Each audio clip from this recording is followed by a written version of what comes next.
Like Christian Bale's Batman, my channel only has one rule.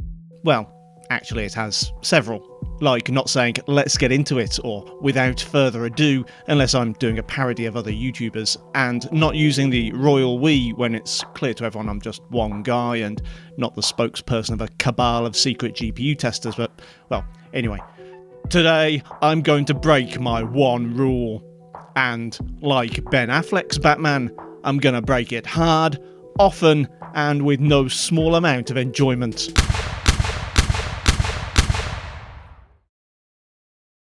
So, the actual rule is I don't allow myself to use the word bottleneck. Not that there's anything wrong with the word in itself, it rather neatly conveys the idea of the performance of one component being limited by the lesser performance of another, but people tend to get bottlenecks wrong. So I try in somewhat tortured ways to say bottleneck without using the word bottleneck. Anyway, today's video features one hell of a bottleneck. Alas, like everyone else, I can't get hold of a high-end graphics card these days, so I'm stuck putting the most powerful card I have, an Nvidia RTX 3060 Ti, in my reasonably priced gaming PC. This PC is the definition of a bottleneck. The CPU is a Ryzen 3 3100, an unlocked quad-core with hyperthreading, which in itself is not a bad thing. Overclocking such a chip to 4.6 or 4.7 GHz should help a lot in CPU-bound situations. However, the A320 motherboard it's installed on doesn't allow for overclocking at all, meaning we're stuck at the CPU's boost speed of 3.9 GHz. The 16 GB of RAM, while certainly sufficient for most games, is only DDR4 3000, with mediocre timings, and Ryzen CPUs like this one are known for taking advantage of faster memory speeds. I'm probably not helping things by having overclocked the graphics card, a Gigabyte Eagle OC version of the 3060 Ti, to 1800 MHz on the core. In truth, I noticed in early tests it was running a bit hot for my liking, and in the process of tweaking the fan curve in Afterburner, I ended up getting a bit carried away. I've also undervolted the card to about 865 millivolts, though your mileage may vary on that. So, without further ado, let's get into it! Bottlenecks! It's no secret that I find Call of Duty Warzone an incredibly frustrating experience to benchmark. While having a 3060 Ti in the RPG PC allows me to crank the quality settings, has absolutely no issues with textures and geometry failing to load, and still gives a great frame rate, the bottleneck is frustrating. The GPU is frequently only operating at 50 to 60% utilization, resulting in an average FPS of 93 and 1% lows of 57. Dropping quality settings has virtually no effect on this. You might well say that this is only to be expected given the weak CPU, but thanks to lower driver overhead, AMD cards can handle this kind of CPU limitation surprisingly well. I saw better results from the Vega 64 in this PC, and the RX 6700 XT was over 30% faster. Fortnite hits the CPU bottleneck early. At competitive settings, I saw an average in the high 180s, which is obviously great, but is also about what I saw with the 8-year-old GTX 780 at the same settings. Using the same combination of high settings and epic view distance, however, reduces the pixel congestion a little.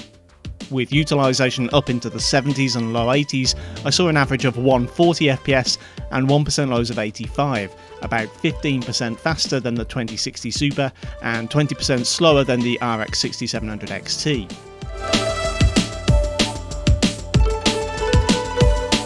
Apex Legends handled the CPU bottleneck better than expected. At 1080 with high settings, GPU utilization was in the 70s to 90s.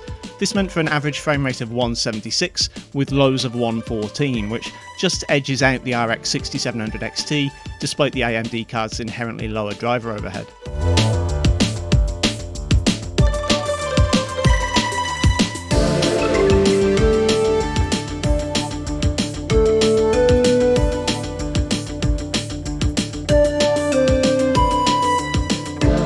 Graphical showcases like Horizon Zero Dawn lend themselves to high quality settings and resolutions, so CPU bottlenecks aren't as likely to be a thing. At 1080 and Favour quality settings, nevertheless, I saw an average of 92 and lows of 68. Any higher than this and that would result in 1% lows dipping below 60, which may or may not bother you.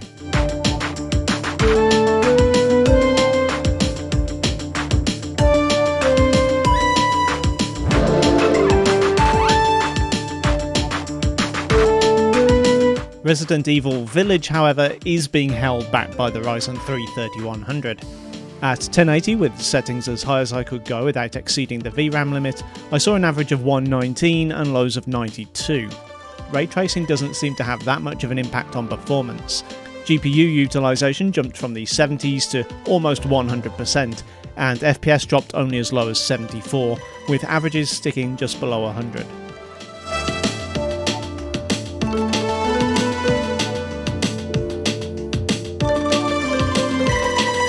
Cyberpunk has already proven to be quite easy to bottleneck on this PC, with the GPU dropping to 60 to 70% frequently while using the high preset.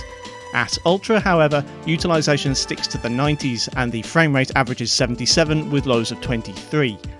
While I was tempted to get into the reeds a little with testing DLSS and RTX, I decided life was too short. Let me know in the comments if you really want to see me do a deep dive on that proprietary Nvidia stuff.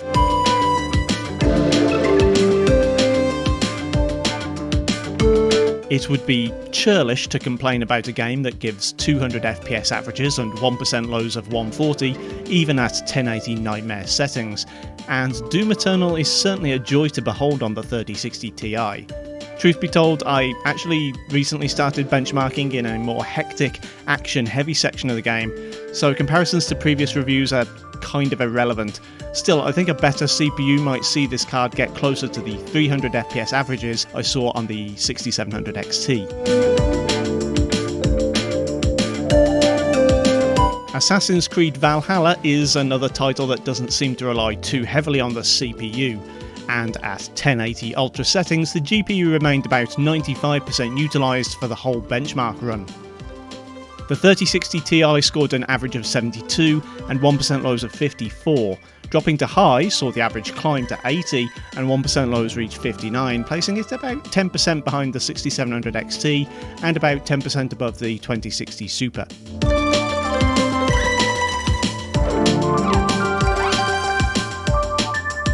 Forza Horizon 4's incredibly comprehensive canned benchmark breaks down CPU and GPU scores to let you know exactly where the bottleneck occurs.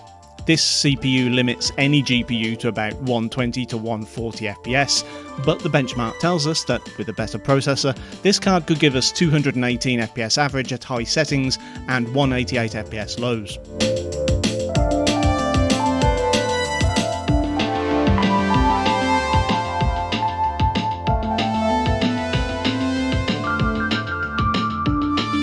Finally, a game that gets hammered hard by the CPU bottleneck.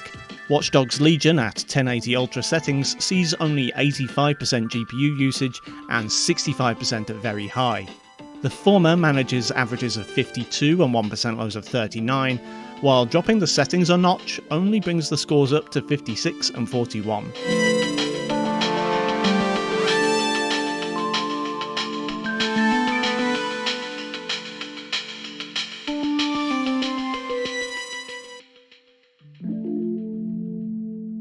So obviously the 3060 Ti isn't a great fit for the RPG PC.